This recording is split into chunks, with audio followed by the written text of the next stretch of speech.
Whoa, what the hell is that? I don't think anyone's supposed to see that. Okay. Hi, everyone.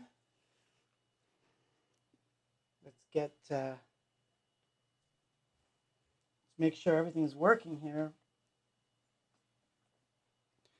I had a little bit of a late start, so I apologize for that. Um,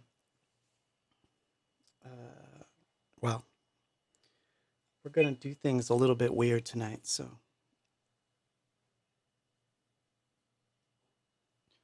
I'm not going to worry about it too much.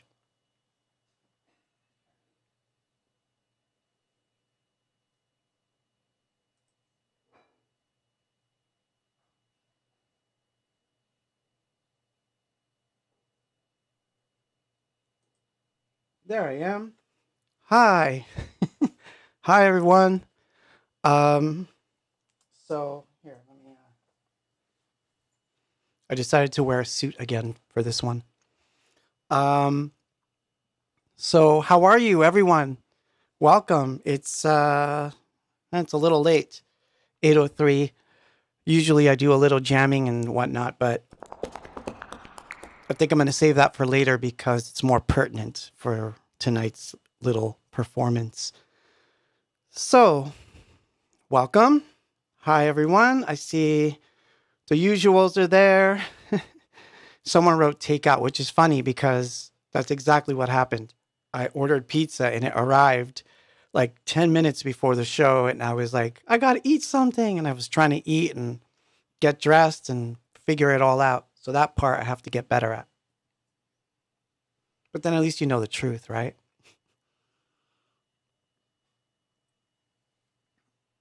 Hello, Facebook. Hello, YouTube. Hello, Twitch. Hello, Periscope. And wherever else you're watching this, I hope you are enjoying yourself, or it started with some sort of enjoyment. I don't know. It was all good. Now I feel all odd. You should have been here in the afternoon. I was rolling.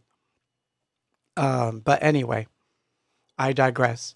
So what are we going to do? So tonight, I'm going to play you an EP. Oh, wow. Hold on. I always think about these things late. Hold on.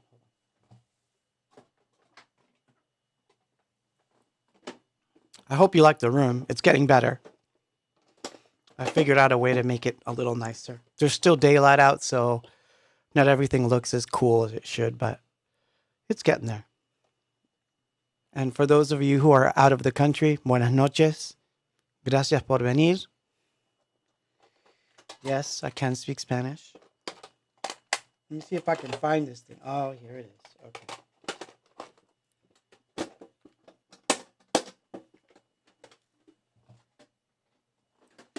By the way, I keep my cassettes in this lunchbox that says The Beatles, Yellow Submarine. I actually got it as part of a DVD set. So, This tape is actually so damaged now that it actually has plastic parts floating around in it. So I would have to literally open it up and try to fix it again, which I've done a couple of times. But this is a transfer that I have been working on for a long time. I've wanted to do this one for a while. And just to set the record straight, only one person who's listening right now has heard this in its entirety. No one else has. And it's funny because I don't know if you know this, but I have a site where I had a blog called Claude.works. I still use it. But take a look at the name of this tape.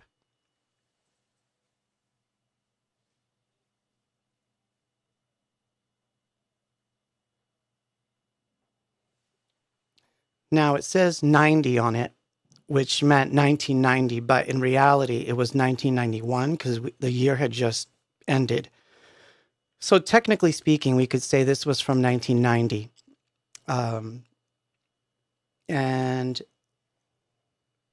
before we begin, I'm going to send something off. Hold on one second. I forgot to do something. Oh no. Oh no, Claude forgot. I have it somewhere. Give me a sec.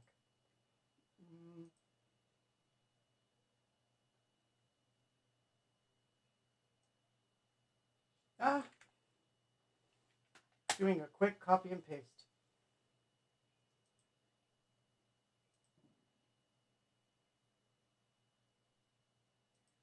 I plan. Oh.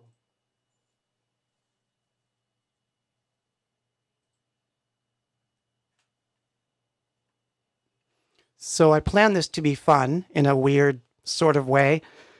I'm going to tell a few stories, and I'll get into all of the details. But because obviously we're going to listen to the whole thing, which is really weird.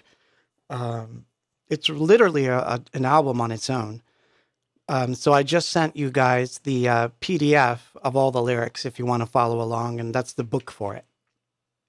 So about this tape, Paul and I, this is before we had our own studio. We were still signed to Epic. We were touring on Peace, and we were just starting to write all the songs for Worth. So some of these are literally, they're Worth songs, technically speaking. And what happened was, because I didn't have a proper sequencer and I was using my ESQ1, which if you were in the show a couple of streams ago, you saw that I had the machine out and I was doing all the mutes and all that stuff. If you don't know what the hell I'm talking about, you'll have to go and watch some of the older ones. I think it's 12, 11, one of those. Anyway, I digress. But all I had was the ESQ. We had borrowed the MPC from John's studio, and it wasn't mine yet. It wasn't my own MPC. And a friend of mine had lent me an MC909, which, you know, is a very, people use it a lot for acid house and, you know, that kind of thing. Although in this case, none of that. So I had a 909, and Paul and I went out to, I want to say it was Newport Beach, and I bought a Split 8, which was an old analog synth. And the first thing I wanted to do was reprogram the entire thing. Long story short, got the synth, brought it back, hooked it up to the 909, all that stuff. And within 3 days or so, I had written some songs. I practiced them all week long. And at the end of the week, this is the result. And 2 of these you will recognize because they're the earliest recordings of these particular songs, but most of these you won't. Anyway, without further ado, I'll start it off. This song is called Second Chances. By the way, I'm going in order, so this is how it is on the tape. No, more or less how it is on the tape. The tape is a little weirder than that, but I had to make some sense of it. So here we go. If all goes well. Second Chances. We'll switch to the overhead for this.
Track one.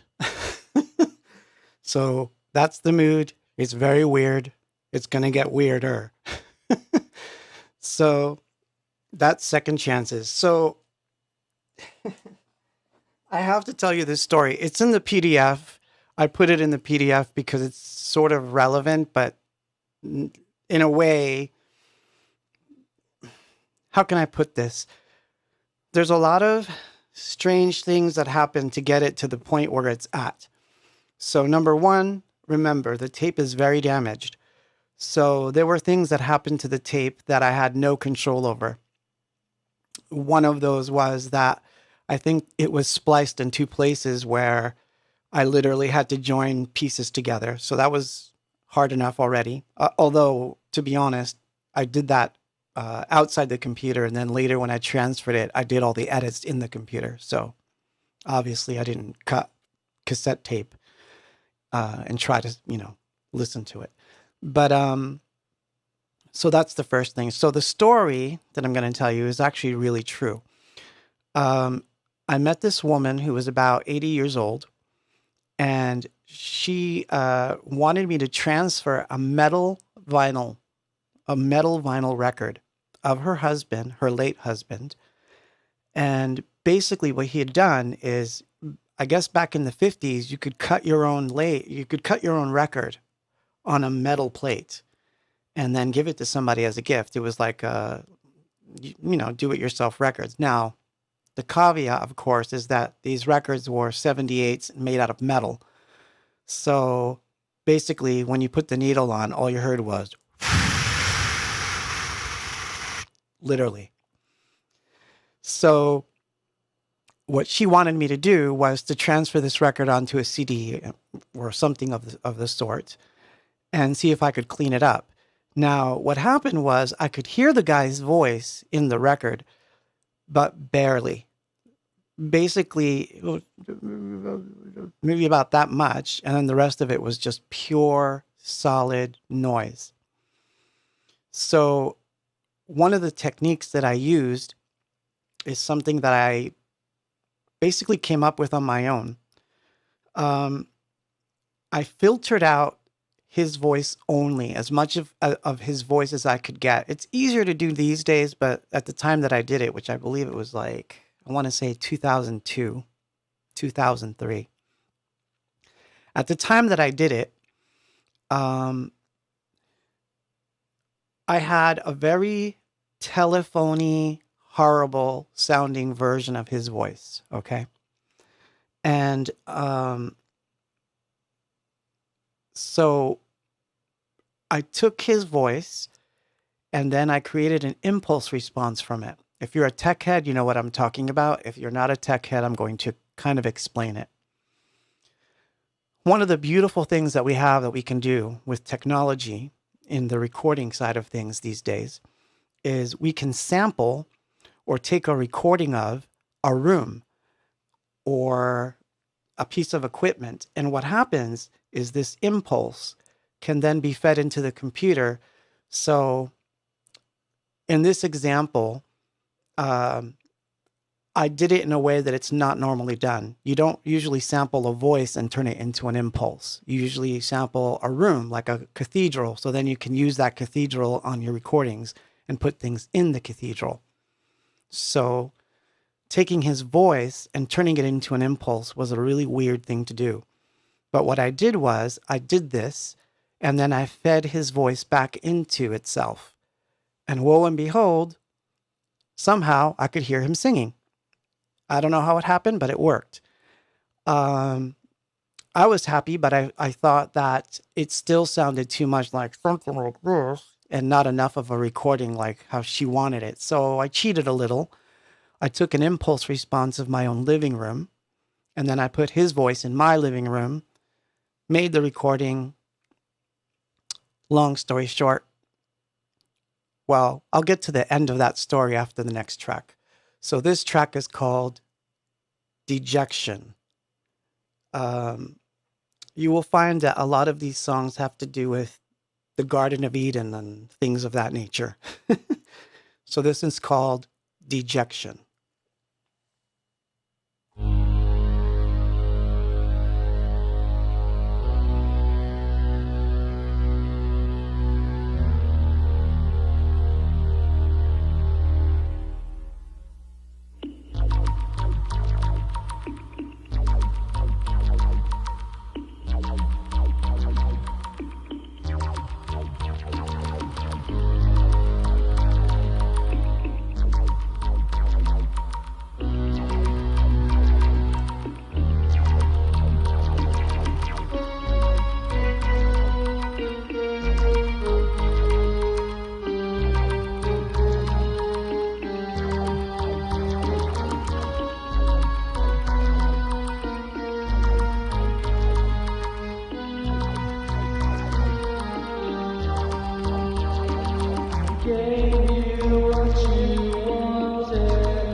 So you noticed a little bit of old Depeche there. It's funny. Someone mentioned it, but I'll get to that story too because it's a funny one. So getting back to the other tale that I was weaving. So I basically played the record for the old lady and I said, here it is, straight transfer. She heard it. I knew she would be disappointed because obviously it was just pure noise and you could barely hear the guy. When I played her the manipulated recording, the one where I had cheated, I didn't tell her this. I just said, well, here's another version. She basically started to cry. She cried her eyeballs out. And she said, it sounds like it was then. I was there. I heard him. It sounded exactly like this. How did you do this? It's impossible, which of course it was. I didn't get into the details. I just said, look, we used some tricks and I tried to get what I could out of it. And this is what we've got. But she was really happy with it. So one of the things about these recordings that I'm playing for you is that how I remember them in the room and how I remember recording them was very different than the way that it sounded on the tape, which is one of the reasons why I'm not a big fan of analog tape. I know someone's going to be like, oh my God, I hate vinyl. I hate tape. I'm sorry. Kill me. I don't know. I don't like it. My reason, though, is very, very clear, which I'll explain right now. When I record something in my studio, however it is, it is. That means unless I turn it into an MP3 or something, if I give it to you in the same format that I recorded it in, you basically have an exact clone, an original of an original. It never degrades. Whereas tape, in time, it degrades, or the machine might degrade it the minute you record it. The minute you play it the first time, it gets degraded. The minute you copy it for a friend, it gets degraded. So every single time, it's losing quality. So why am I telling you this? Well, when I transferred these tapes, one of the things I heard was a lot of hiss, and I didn't like it. So I decided I would try the same trick out that I had done with the recording of the record, which was to take the entire thing, denoise it, which actually adds artifacts. When you denoise a tape, now you don't hear the hiss anymore, really, but you hear these little tiny sounds. So I thought, I'll take those sounds, I'll filter them out by themselves, I'll put them through reverbs and weird effects, and I'll feed them right back into the recording. So what happened is I got this weird stuff happening, and the tape got fatter, bassier, and I got more signal out of it. So it took a long time for me to get to this point, but I really wanted to make that transfer. So anyway, that's the story of how I transferred it. We are on track 3 now. So this song you guys might know as Emily, which is from the Recovered album. One of my favorites, but this version is the original, the very first version that I ever recorded. So here we go. Track 3. Oh, Emily.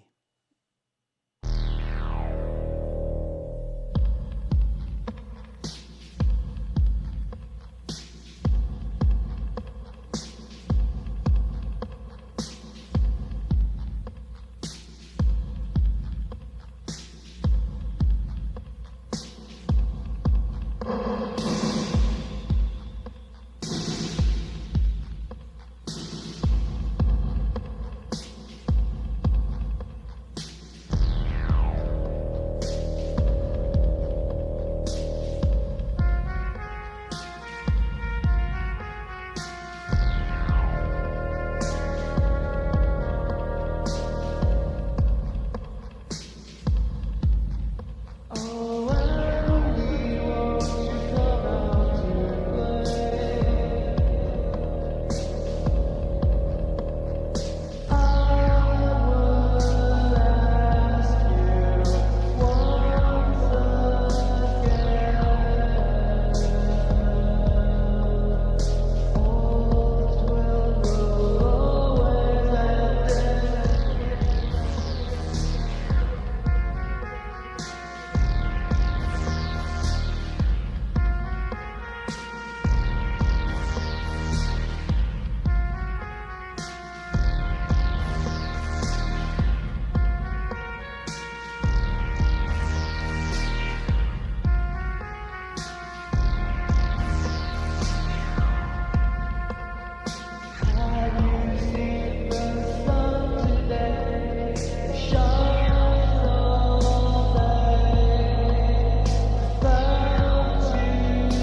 So that was Oh Emily.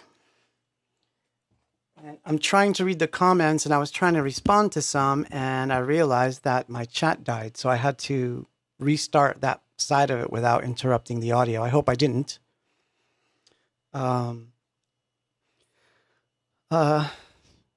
Someone wrote, oh, Steve, love that Emily was revisited for Recovered. Yeah, I tried to make, remember, Recovered was, that's another thing. Recovered, as many people may not know, was also part of this era of songs. So some of these were lost and destroyed, and I had very few recordings for Recovered. So this song was one of the ones I really liked. So I wound up, making sure that that one was saved. But this is the original. So it's too bad I don't see Robert tonight because the next one is for him. He would have liked it. But oh, hold on.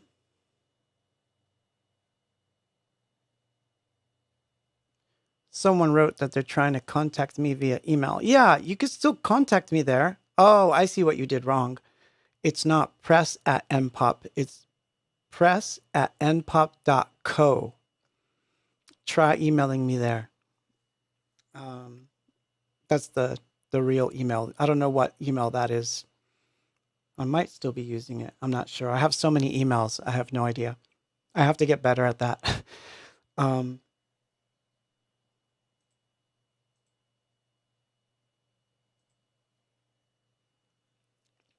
So once again, hi everyone. What we're listening to is an old 1991 tape of songs that you probably have never heard before. And by tonight's end, you'll be able to have it. I just have to push go and you'll have it. So hi everyone. I see Utah's in the house, El Paso, Dallas. I saw Argentina in the house. I saw Peru in the house. Thank you, Lalo, for being here.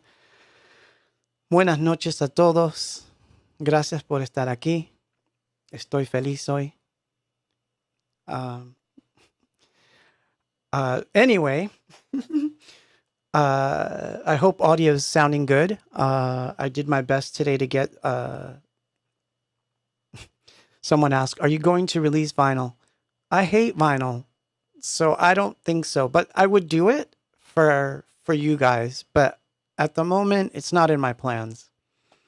If I had my way, I would put out... This is what I would do. This is how I would do releases if I had the funds. So I'm going to tell you what I would do.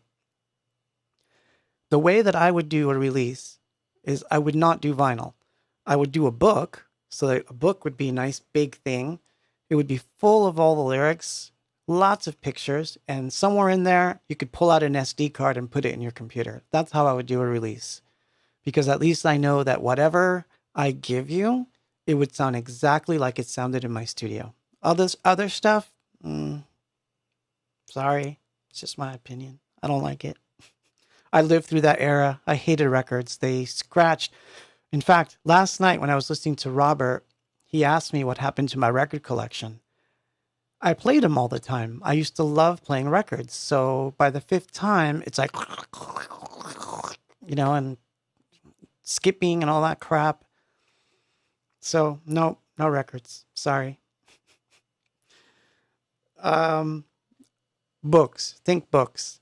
I'm going to figure it out somehow. Or I'll die and then someone will put out all the vinyl when I'm gone and I'll be turning over in my grave. Something like that. Anyway, this next one also shares two recordings. Last week I played one of them, but no one's ever heard this version except Steve. He heard all this in his car right before he took off to Florida. I don't know if he remembers, but we were in your car and I played this for you. All you kept saying was, so much bass. So, anyway, This song is one of my favorites. But that said, it begs the question, why didn't you ever record it? If it's your favorite, then you should have had a really good recording of it. We never got around to it. The best recording we got of it was the one I played last week. But for some reason, this is the one that I love. So this is called In Your Smile, the original from this tape.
Okay. People still want me to get a turntable. I hear you, Mikey. Not going to happen.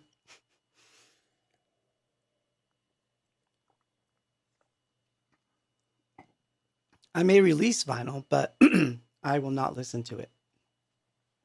It's just not my thing. Sorry.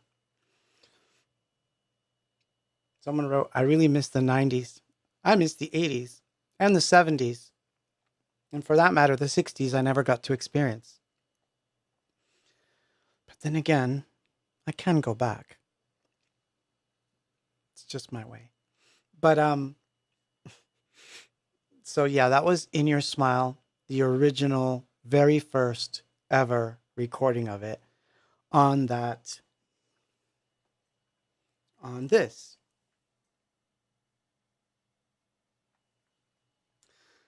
And yes, to answer somebody's question, at the end of the show, the minute the show's over, I'm going to push the publish button and you can grab it from Bandcamp. So it's going to happen. I do it right now, but I think all kinds of mayhem would ensue, so I'm not going to. I'm going to wait till it's all done. Besides, there's an extra bit that I have to do too. So back to the technical bits. So I was thinking about this today, that my dad and my grandfather were very influential people in my life when it came to music, even though they themselves were very, for lack of a better word, snobbish about music. They loved music, but they did not really tend to respect musicians, which is a weird thing. Neither of them wanted me to become a musician, but I had very interesting conversations with my father when I was very little. He would play something like, oh, what's that song? I think it's called Cherokee People. I think that's the song. I'm trying to remember the name of the group. Raiders of the, I don't know, some 1960s group. Anyway, he would play this song and then he'd be like, listen to this part, listen to this. What is this? It's clever, whatever it is. I don't know what it is. It's very strange. And usually it would be like some weird psychedelic thing where it would be a sound that went like, and I was like, I didn't know what it was either because I was a kid. And so he would point these little things out. And I find myself wanting to do that tonight. So I realize I have more of them in me than I really thought. So pay attention to the little bits, the weirdness, if you can. Because what I like to do a lot is take the sound and mess with it in real time so that things will happen. Anyway, but that's just my way. Next song is called The Warning Line. And it is next. Here we go. Oops. Wrong song.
That was the warning line, track 5 of 8 on this EP that we're hearing tonight for the first time in God knows how long. I mean, I've heard it a couple of times, and Steve's heard it once, but yeah, so this is the first time ever.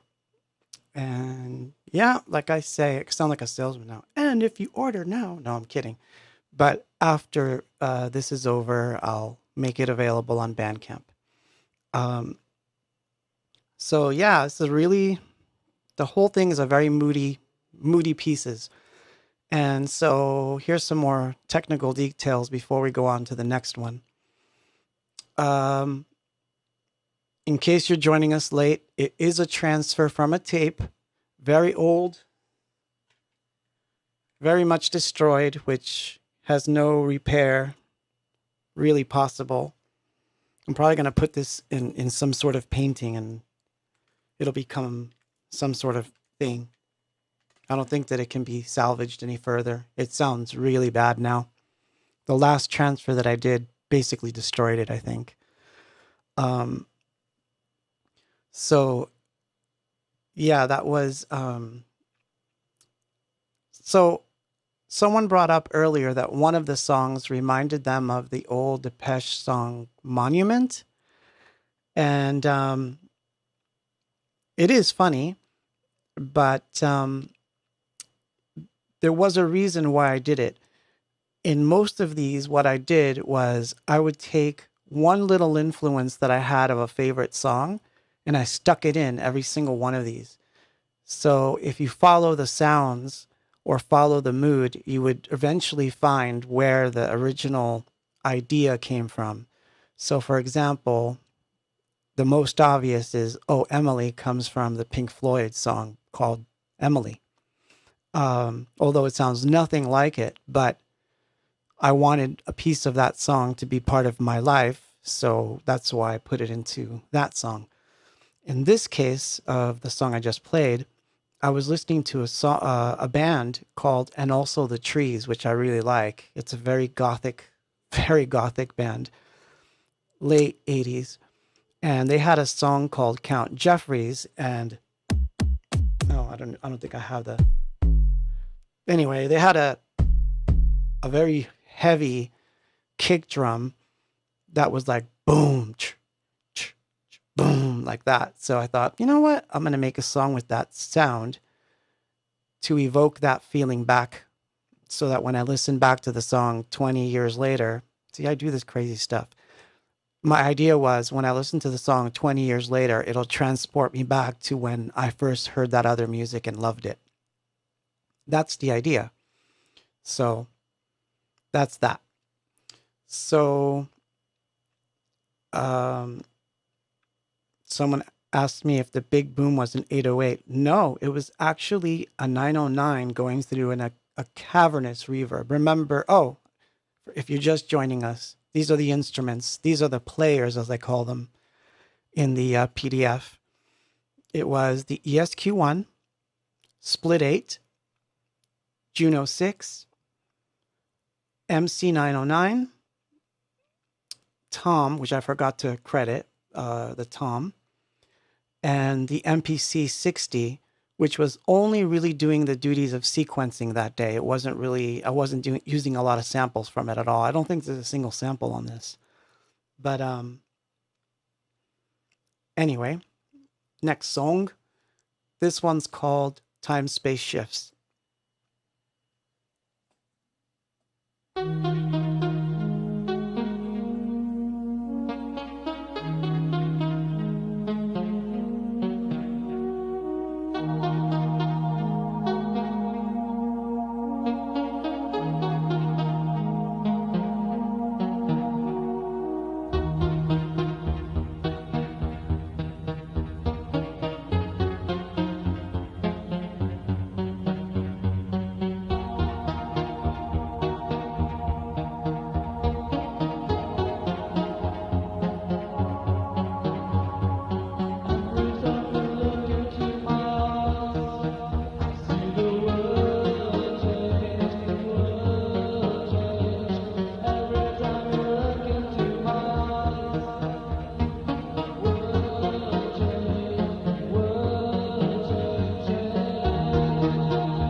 So that was Time Space Shifts, 1991.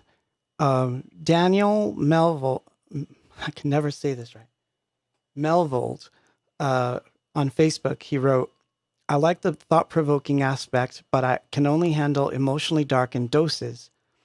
Worth has a great balance of dark and positivity, and that to me is anything Box or a Box. You're right. It's not that it wasn't present here. It's just that day, that particular day, these were the ones that happened. And I didn't mention this earlier, but these were all recorded in one day. Every single one was done in one entire day, span of a day. So it's a mood. That doesn't mean that I won't go back to doing other things. Obviously, I did dancier things after this, and I did darker things before some of the dancier things. So it kind of fluctuates. I'm eventually going to do something. If you stay to the end, I promise there's something interesting that may or may not happen. But thanks for that comment. I liked it.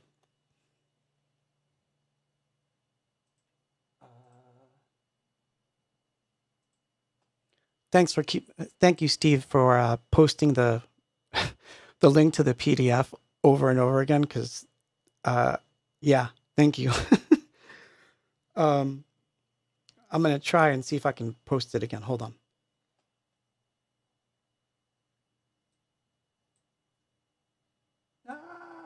I can do it. I swear.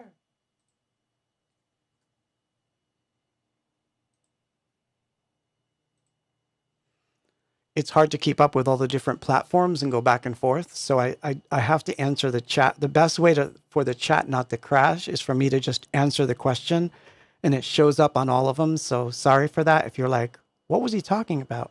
I'm trying to make it so it doesn't crash.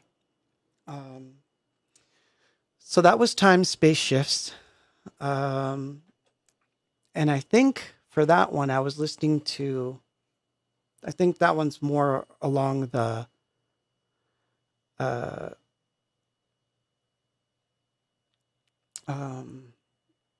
Joy Division-y. Now this one, the one that I'm going to play next, is the second to last. For this particular song, what was the most interesting to me that happened was, I don't know how to explain it, but just picture this. So you've got the tape, damage, damage, damage, noise, noise, noise. Somewhere in the middle, the most cleanest possible recording that I could have ever imagined on a tape. And then back to damage, damage, damage, noise, noise. So this was the cleanest transfer that I got because it was literally really good. And I have no idea why. Because it shouldn't have sounded as good as this does, but the tape. So anyway, I hope you're enjoying yourselves. I hope this isn't too weird, but I thought it would be a more fun thing to do since, you know, we can go back to our normal things next week. By the way, next week is going to be pretty much the same kind of thing, but just you wait. Next week is going to be fun, man. So we go back to fun and laughing. But it's been a strange week. I will play this song and then we'll talk about this week. This one's called Differential 32. What a title.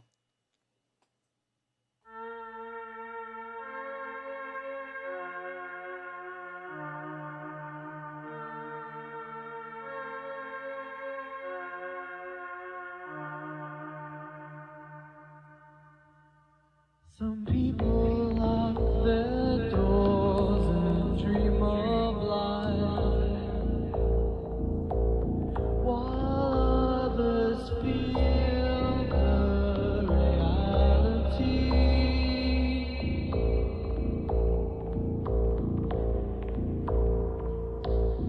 Some feel a change in security.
wish the people open their eyes and smile at everything they see. Sometimes I wonder if we'll see it.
And that was Differential 32.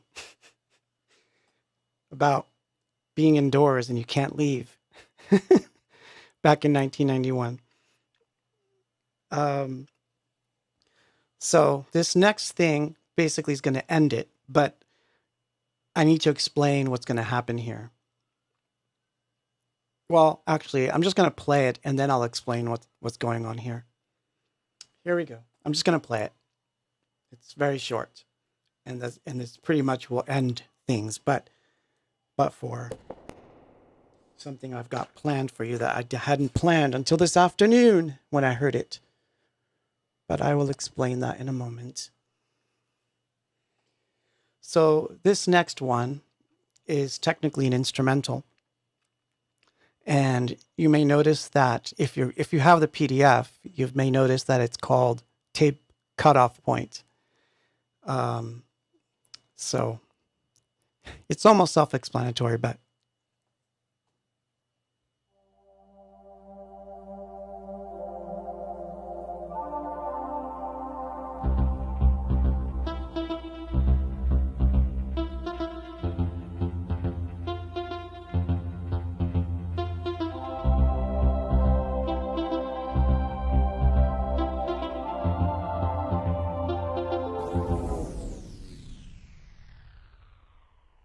yep. One more time.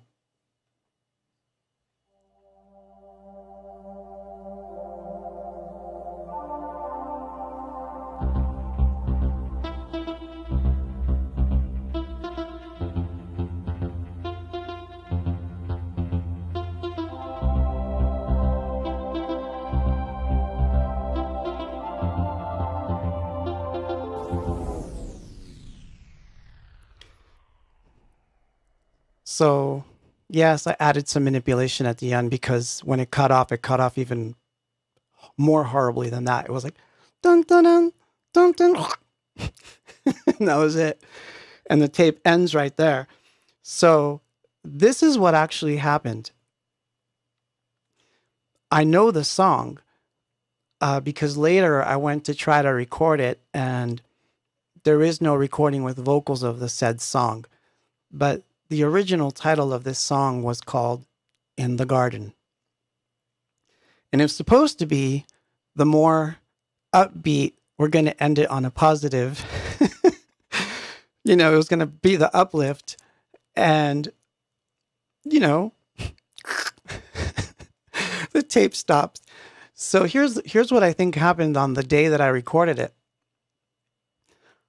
I obviously was singing these words. I was trying to mix. I was trying to play with filters, do the levels, you know, work the effects. Because I don't know if you understand, but everything that you heard for tonight was done live, straight to tape. So the weird effects on the vocals, all that stuff was happening in real time. So I had a lot to think about. So I think on this song, I must have sang lyrics. I must have been having a jolly good time trying to record it, enjoyed myself, not realizing that the tape had stopped. So imagine my surprise back in 1991 when I went back to listen to the songs and I'm like, that last one, I think that's the one. And then you find out that you killed it. And so that's what happens. So what I decided to do tonight was I'm going to end it off with a reconstruction of it, not the way it is on the tape, but the way that it came to me this afternoon. And I messed around and I figured out a way to do it. So we will end off with a totally live, which could totally suck version of In the Garden. So there is no other recording of this track. So what you get tonight, you get tonight. Let me get... Yeah, I think I want to use this camera because, I don't know. Because I have to face this way. I think it's easier for me. But this is not pre-recorded, so I could mess up. Ugh. Let's get in shape here. And let's hope I don't mess it up.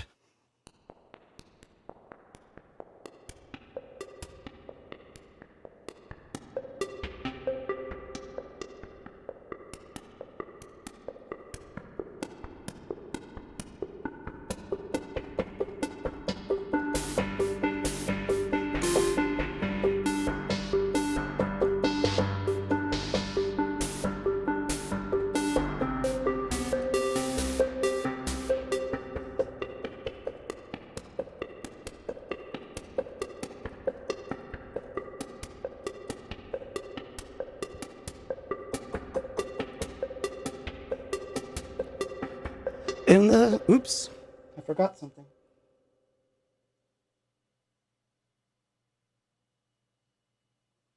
Have to have my delay. I just have to.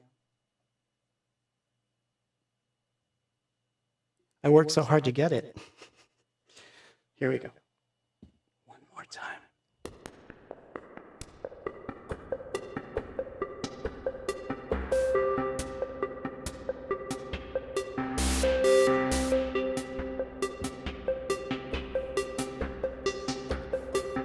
In the garden where we used to lay, the scent of winter grass on our skins. No! I would do this all the time. One more time. One more time. I'll get it right. I think it's supposed to be faster. Let's try it faster. Now you know it's live. Yeah, it's faster.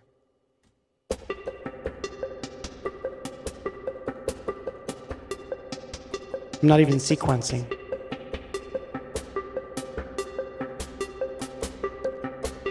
In the garden where we used to lay, the scent of winter grass on our skin, in the garden where we used to play, you and I alone bathed in light.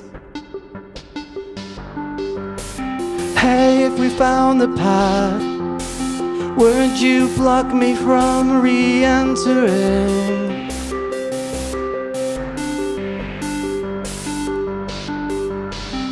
If we could go back, would you lose your way with me? Hey,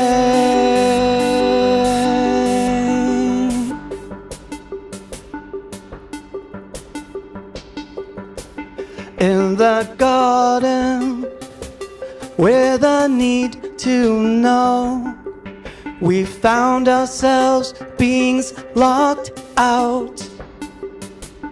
In the garden, a game of hide and seek. All we saw were ghosts of ourselves. If we found the path, who would block us from re-entering?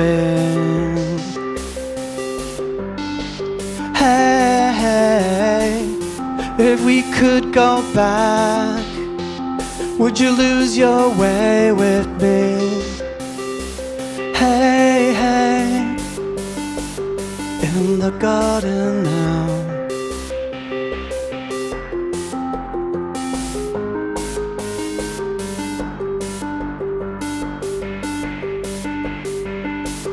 In the garden now.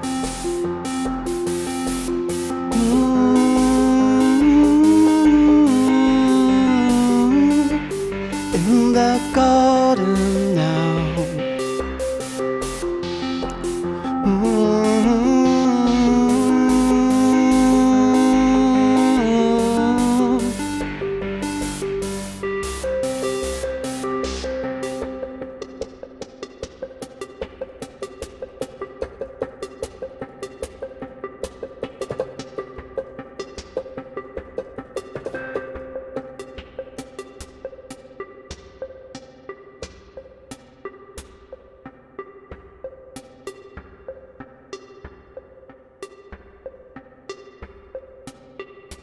In the garden where we used to play, the scent of winter grass on my skin. In the garden where we used to play, you alone bathed in the light. If we could go back, would you lose your way with me?